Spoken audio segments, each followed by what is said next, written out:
Halo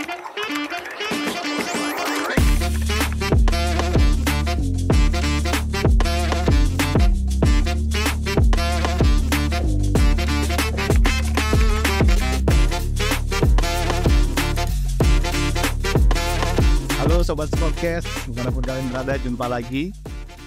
Hari ini kita berada di ruang VIP Parley.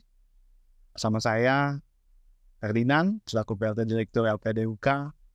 Hari ini banget kita punya tamu yang sangat spesial dan nanti dengan seluruh masyarakat di Indonesia, Megawati Hangestri Pertiwi, a.k.a. Megatron. Iya. Boleh ya, Mbak Mega, aku panggilnya Megatron, dengan inisialnya. Apa kabar Mbak Mega? Alhamdulillah sehat. Jadi teman-teman kita udah di Indonesia, ini bukan di Korea ya. Kita di Indonesia saat ini, langsung kita dapat kesempatan yang begitu chance-nya sangat luar biasa sulitnya untuk ketemu Mbak Mega hari ini. Dan terima kasih ya Mbak Mega untuk waktunya. Ya, sama-sama. Saya langsung aja. Mbak Mega itu kapan sih sebetulnya? Banyak yang tanya-tanya sebenarnya ke kami, ke PDUK, ke Menpora dan lain-lain. Mbak Mega ini apakah kemarin datangnya pas rombongan dengan Respan di tanggal 16 atau dari sebelumnya? Nah, kita langsung to the point aja ya Mbak Mega. Saya udah datang di Indonesia sebelumnya. Oh, Bulan Maret kalau nggak salah. 30 Maret sampai Indonesia. berarti udah sempat puasa di Indonesia. Ya, sempat puasa Lebaran. Ya. Di Jawa Timur, betul? Ya, di Jawa Timur. Happy banget nggak sih? Durasi sebelum pulang di Indonesia tuh berapa lama sih? Semenjak Liga Kosovo kemarin? Hampir 2 minggu. Ya, tapi kalau misalnya masuk final cuma seminggu aja sih. Oke. Jadi Mbak Mega, kita nih sebetulnya LPDUK maupun Kemenpora tuh sangat antusias ya. Ketika khususnya pribadi saya tuh antusias banget ketika melihat Mbak Mega tuh main di lapangan. Truly, saya tuh sangat yang biasa aja untuk volley. Saya memang lebih suka olahraga lain. Pas melihat Megawati bersinar di Liga Internasional khususnya Korea, saya merasa kok bisa ya? Gitu, saya nanya ke diri saya nih, kok bisa? Tapi ceritain dulu mungkin boleh di awal, kenapa bisa memilih sampai ke Liga Korea? Awalnya ada tawaran sih pastinya dari agen saya juga, ada di sini agen saya, Mas Wibi. Dan Mas Wibi juga. Ya, terus awalnya saya ragu untuk menerima tawaran itu. Terus Mas Wibi bilang lagi, coba aja dulu. Gitu. Akhirnya saya tanya mama dulu, aku tanya mama dulu kayak gitu kan. Karena ini jangka panjang kan, 9 bulan juga kan di Korea, baru pertama kali juga ngerasain main di Asia. Sebelumnya main di ASEAN, enggak di Asia.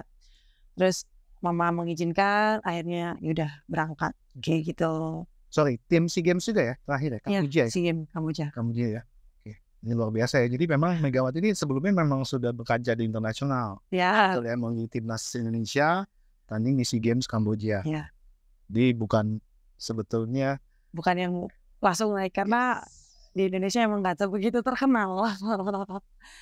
Lebih ke ya saya ke volley-nya sih, kayak orang mungkin yang udah tahu saya tahu pemain volley, cuma karena sekarang Respak mungkin orang-orang yang baru tahu kayak oh ini Mega kayak baru muncul termasuk saya. Ya sebenarnya kayak gitu. Jadi kalau orang yang tahu volley dari lama udah tahu kalau saya udah ikut tim nasional kayak gitu atau main di Proliga. Oke. Yang menjadi satu pertanyaan besar buat saya, boleh nggak sih Mbak Mega bisa ceritakan dong? Saya pengen supaya penonton tuh pada tahu ya, menjadi seorang atlet itu kan bukan jangka pendek ya. Kita tahu untuk mencapai satu segitiga elit itu melalui proses yang cukup panjang. Boleh nggak sih Mbak Mega spill sedikit? Sejak kapan Mbak Mega tuh udah mulai memilih olahraga volley? Apakah dari usia dini atau dimulai mulai SMP kelas 1. Karena dulu awalnya nggak suka volley. Karena ya menyuruh Mega main volley karena Mega tinggi kan posturnya kayak gitu. Tapi keluarga nggak ada background volley ya? Nggak ada. Lebih ke sepak bola sih dulu Mega. Ya lebih ke tomboy orangnya, suka sepak bola. Tapi karena almarhum ayah bilang aku tinggi, Mega tinggi gitu kan. Jadi sayang aja kalau di sepak bola. Jadi volley, coba volley. Awalnya juga nggak seneng sama volley. Tapi sempat main bola tuh Sempet. sampai di Oh nggak sampai, cuma main-main sore, kalau lagi sore sama teman-teman aja. Jadi dimulai dari SMP, mulai masuk ke usia dininya, masuk ke klub pertama kali. Klub di Jember. Ada klub kecil namanya Vido. Terus dari Vido Mega ikut kayak kejuaraan tingkat daerah, akhirnya kepantau. Terus sampai ada Bang Jatim yang merekrut Mega untuk masuk klub Bang Jatim kayak gitu. Oke, berarti memang di talent scoutingnya dimulai ketika sudah ikut kejuaraan di liga kabupaten provinsi. Iya, provinsi kabupaten kayak gitu. Sampai akhirnya di talent scouting salah satu tadi diangkat dan dibina lebih lagi. Iya, sampai sekarang masih di Bang Jatim. Berarti ini yang kita perlu tahu ya, bahwa menjadi atlet itu prosesnya panjang. Gak semudah seperti yang hari ini, tahun depan kita sudah bisa medali emas. Itu nggak ada cerita seperti itu. Dan ini panjang. Ini yang hari ini kita adakan adalah ini saatnya volley, saatnya industri olahraga. Dan informasi yang penting seperti ini harus tahu dulu. Karena nggak ada satu yang bisa kita goal achieve tanpa sacrifice. Betul. Ini menarik. Oke. Berarti setelah mulai dari liga tadi di nasional, masuk ke timnasnya di tahun berapa ya? Timnas junior awalnya 2016 kan. Junior 2016. Terus senior baru 2017, SEA Games pertama kali juga di Malaysia, Kuala Lumpur. Kuala Lumpur. Ya, di situ sampai saat ini. Aku langsung keluh kesahnya menjadi atlet. Ini yang paling penting, keluh kesahnya. Pengalamannya selama ini Mega rasakan di nasional maupun di internasional apa sih? Pertama, jauh dari orang tua. Masa mudanya hilang. Maksudnya masa muda buat jadi fokusnya jadi kayak fokusnya ya kumpul di atlet juga masa muda kan, cuma lebih fokusnya kita kan latihan kayak gitu kan, bukan yang kayak kita nongkrong atau sekolah aja kita sering di-spend kayak gitu. Terus capek pastinya, ada cedera juga. Oh ya, sempat cedera panjang? Enggak, alhamdulillah saatnya. Itu aja sih, cuma senangnya ya banyak pengalaman pastinya. Terus mungkin dewasa lebih cepat karena udah kayak emang tuntutan untuk dewasa lebih cepat. Betul. Ini tuntutan apa? Bahasa lebih cepat, bahasa dewasa lebih cepat tuh lebih. Kita masih muda nih, kayak Mega kan dulu masih muda, tapi harus bergelut sama senior-senior yang lain. Jadi kan di circle-nya itu kan ada Mega paling kecil, sudah senior, jadi bukan circle yang anak kecil lagi, circle-nya udah yang dewasa, yang ada sampai ada yang punya anak. Sampai sekarang juga teman-teman Mega ada yang udah punya anak. Jadi kayak menurut Mega udah dewasa lebih cepat daripada teman-teman Mega yang di luar atlet. Menurut Mega sih kayak gitu sih atlet, karena ya lingkungan juga sih. Jadi nggak memandang usia kalau atlet. Kalau emang masih muda tapi bagus, pasti circle-nya udah senior-senior kayak gitu. Berarti sampai Mega hari ini tuh karena memiliki circle yang sehat juga dong? Iya pastinya. Katakan tadi senioritas dan segala macam di olahraga volley pun rupanya tidak terlalu diskriminasi ya? Enggak. Tapi memang di nasional tadi sampai dengan timnas dan akhirnya mencoba untuk masuk dalam Liga Korea. Dimulai dari tahun pertama kali 2021 di Thailand main. Oh iya, di masa COVID? Iya, masa COVID. Itu sempat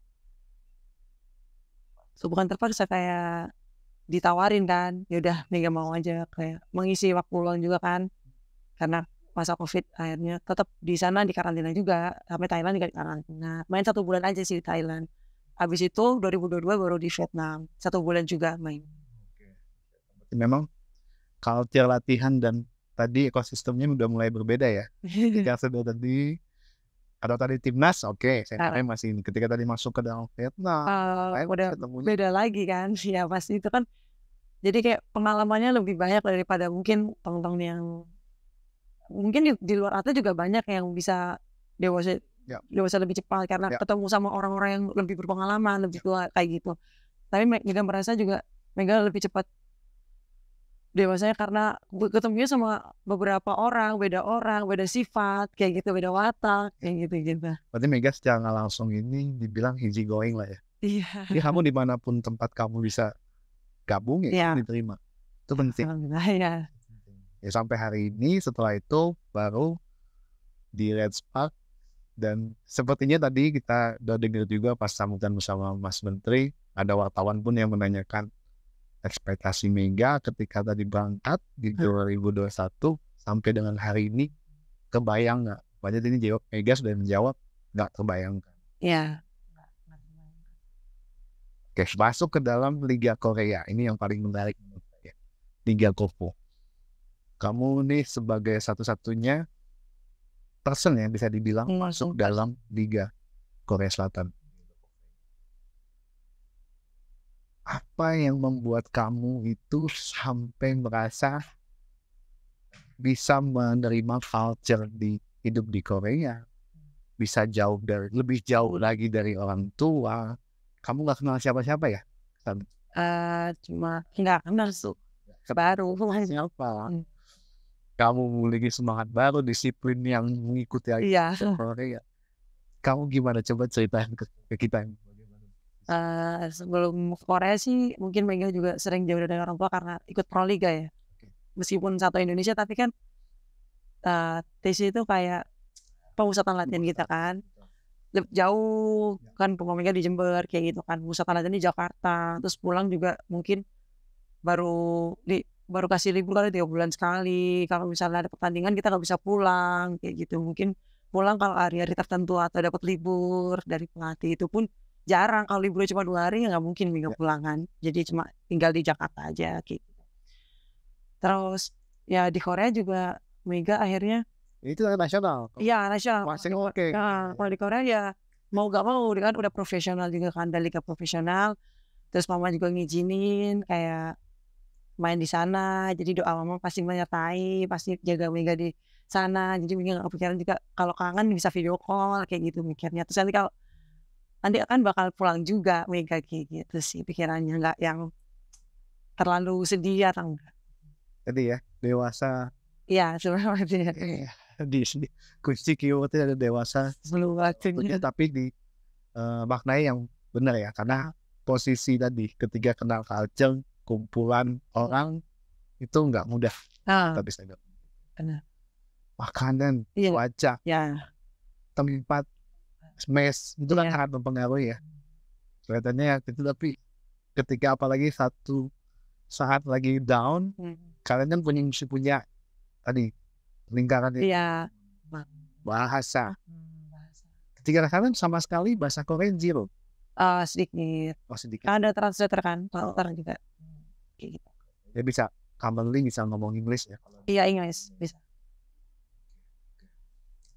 Oke, yang paling menarik selanjutnya di tim Red Spark tadi juga sudah ditanyakan oleh teman-teman. Tapi ini nggak apa-apa saya ulang lagi. Setelah ini apakah Mega akan kembali ke Red Spark atau tidak? Itu rahasia. Nggak bisa jawab. Semua orang pasti itu rahasia. Oke, itu rahasia. Tadi sudah ditanyakan. Tapi ini yang sangat-sangat dinanti pastinya. Karena terus terang, kenapa akhirnya kami Pedok itu mengundang Red Spark. Karena Red Spark itu bisa karena Mega. Sulit karena saya sampaikan, tadi sudah disampaikan 7 season ya.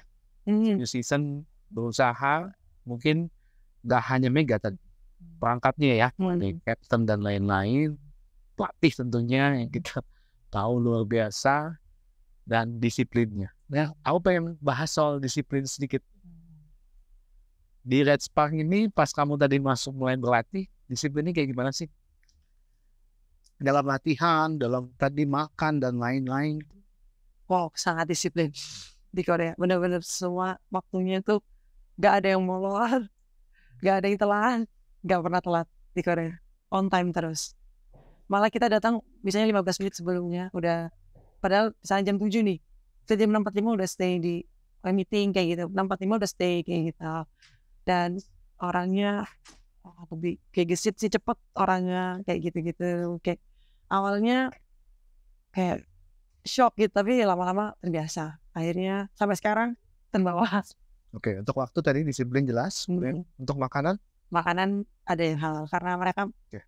memprioritaskan Mega yang halal karena ada gambar kayak nih Ya, binatang babi gitu ya. kan di stikernya, jadi ini logo halal kayak Ya. gitu, Mega disendirikan. Oke. Karena Respak itu kalau nggak salah produk makanan ya? Bukan, minuman, kayak minuman sehat, Oh, minuman kayak ginseng. Oh, ginseng. Iya. Itu kali yang bikin kuat ini. Ya mungkin. Saya jadi promosi sampai. Ya. Oke, tadi ya soal waktu, soal makanan. Ada lagi nggak sih memang yang kita harus, teman-teman harus tahu nih ketika Mega di sana tuh, apalagi sih yang harus kita share di sini, Mbak Mega? Kira-kira apalagi selain waktu, makanan, Kayak atau kita mesti merespon menjadi orang yang bisa menerima orang lain? ya itu pasti, dan tidak Culture misalnya di sana? culture buat Mega sama aja sih, karena masih Asia. Mungkin Oke. awal aku kira orang Korea tuh orang yang jarang ngomong ya. Mungkin orangnya emang pendiam gitu kan. Terus Mega mencoba ngobrol, ternyata orangnya asik. Kalau diajak ngobrol dulu mereka akhirnya nyambung, terus ya sekarang teman-teman Mega udah ceria, udah sering ngobrol kayak gitu. Itu untuk yang Korea. Yang paling utama tuh sebenarnya adalah Jia. Ini pertemanan dengan Jia ini yang paling menarik. Dengan Jia gimana sih awalnya kamu bisa sampai? Mungkin bisa ceritain dulu, Jia tuh awal gabung di Respak tuh kapan? Pas season kamu atau bagaimana? Enggak, duluan Mega Juli, Jia Agustus. Awal ketemu dia orangnya baik banget, kayak orangnya welcome, terus suka ngobrol, suka senyum kayak gitu, kayak senang aja kayak ngobrol sama dia. Terus awal-awal itu ya nggak expect aja kok bisa deket gitu, karena kita setiap hari kan jalan bareng ke tempat latihan, tempat makan, karena kita apartemennya berdekatan kan, jadi mau nggak mau kita berdua jalan. Terus ya kita juga menjadi salah satu orang yang datang ke sana tanpa siapapun, terus pastinya nggak ada lagi kan, kita sering ngobrol di situ, akhirnya ya pasti ada chemistry di situ. Ya ternyata itu penting buat tim, karena ini kan permainan tim, nggak bisa saya berjalan sendiri atau Jia berjalan sendiri atau teman-teman berjalan sendiri. Ya mau nggak mau kita harus membangun tim gitu, menurunkan ego masing-masing kita aja sih. Terakhir nih, Respak ini kangen banget nggak sih sebenarnya kamu ketika, kalau aku lihat dari cerita kamu sendiri tuh kayaknya ceritanya tuh mengharukan banget. Iya, mengharukan pasti, karena kayak udah keluarga banget sih menurut aku Respak kayak gitu. Dan dengan Jia pun kayaknya kamu juga dekat ya, iya, keluarganya. Iya, sama keluarganya, karena keluarganya take care aku banget di Korea, karena tahu aku sendirian, aku masih muda, terus mamanya tuh bener-bener kayak anggap aku udah sebagai anaknya dia, anak-anaknya dia, karena bener-bener sendiri kan. Orang tua Mega juga nggak datang ke Korea, cuma tante Mega aja yang datang ke Korea. Tapi kalau doanya kuat Pasti. luar biasa ya. Oke, yang menarik juga, kita akan langsung bahas untuk pengembangan industri elektronik di Indonesia. Aku pengen langsung to the point nanya juga. Kita adakan fun volleyball, kita adakan sportainment dengan eksibisi antara All Star Indonesia dengan Respak. Tentunya ini menaikkan industri olahraga. Bagaimana disampaikan oleh Mas tadi, positioning olahraga volley Indonesia itu sebenarnya sampai saat ini menurut Mega tuh bagaimana? Menurut Mega bagus. Bagus ya? Iya, bisa. Sebenarnya kita bisa bersaing sama negara-negara yang lain. Kita juga bisa ikut kejuaraan-kejuaraan yang lain. Cuma emang kesempatannya aja yang kurang. Kita kurang pengalaman juga, kurang main di luar kayak gitu. Ya kayak mungkin maaf kayak SEA Games kemarin kita hampir nggak berangkat kayak gitu kan. Ya Mega sedih, sebenarnya Mega sedih, kayak kenapa kita punya banyak kemampuan, karena teman-teman Mega juga Mega kira cukup untuk melawan tim-tim negara yang lain, negara di ASEAN, mungkin ya ASEAN gitu kan. Mungkin negara tetangga aja udah sering kemana-mana kayak Vietnam, Thailand kayak gitu kan. Ya Mega berharap juga Indonesia mengikutin jejak-jejak mereka, dan siapa tahu bisa ke Asia atau kita bisa naik lagi grade-nya kayak gitu. Aku ingat soalnya saat itu video call pertama Mbak Mega dengan Mas Menteri itu adalah Mega udah curhat ke Mas Menteri. Mau dong supaya kita bisa banyak tanding gitu. Iya. Itu sudah kode sebenarnya. Iya. Ada artinya, karena apa sih yang Mas Ben pun juga udah menanyakan, sebenarnya sudah menanyakan apa yang bisa kita support. Salah satunya tadi ya, plat TC, platnas. Iya, Itu yang betul. sebenarnya platnas di luar negeri. Ya, betul. Khususnya untuk voli wanita ya. Iya, karena voli cowok mungkin lebih diperhatikan sih Mega, karena potensinya kan emang lebih tinggi daripada cewek. Mungkin cewek juga bisa menyimbangi cowok kalau kita juga sering banyak pengalaman, karena kan guru terbaik adalah pengalaman kan. Iya, kayak gitu.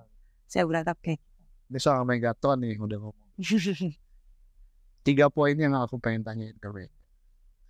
Berarti ini harus ada support dari National Federation kita, yaitu dari PSI, dari pemerintah, ini yang paling penting, dan masyarakat. Kalau masyarakat udah, kita sudah rasakan hari ini. Iya.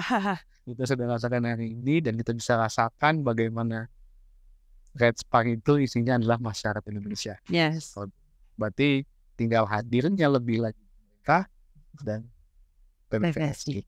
Ada masukan yang Mega pengen sampaikan kepada pemerintah, to the point saja, maupun PBVSI? Saya berharap voli putri ataupun putra lebih diperhatikan lagi, dan saya berharap juga memberikan kesempatan untuk kita bermain atau berlawan dengan tim-tim yang lain di luar sana, karena dari pengalaman kita bisa menjadi lebih baik. Saya berharap. Berarti dibanyakin lagi tadi platnasnya, ya, dibanyakin lagi tesnya, dan yang paling penting adalah kesempatan untuk bertanding di internasional. Ya. Nasional udah cukup ya kayaknya. Oh, cukup. Cukup ya.